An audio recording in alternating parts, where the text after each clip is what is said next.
Վարչապետ Նիկոլ Փաշինյանը չի մասնակցի Դավոսի տնտեսական ֆորումին, այս մասին հայտնել է վարչապետի խոսնակ Նազելի Բաղդասարյանը։ Վարչապետ Նիկոլ Փաշինյանի գլխավորությամբ շարունակվել են Երևան քաղաքում տեղական ինքնակառավարման մասին օրենքում եւ հարակից օրենքներում փոփոխություններ եւ լրացումներ կատարելու մասին օրենքների նախագծերի շուրջ քննարկումները։ Քննարկումների արդյունքներով կշարունակվեն աշխատանքները նախագծերով առաջարկվող կարգավորումների շուրջ։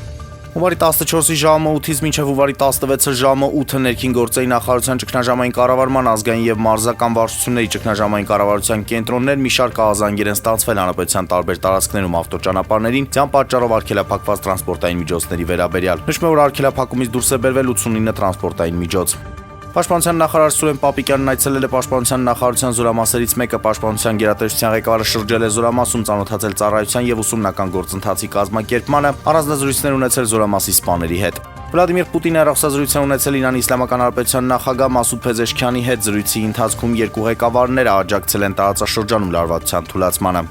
Հունվարի 14-ին հրազենի կրակոցից զոհված զինծառայող Վահան Պետրոսյանը Ուրարտու ակադեմիայի սաներ ֆուտբոլային ակումբը հանդես է եկել հայտարարությամբ։ Մեր ցավակցությունն ենք հայտնում նրա ընտանիքին եւ հարազատներին, հանգիր խաղաղությամբ Վահան։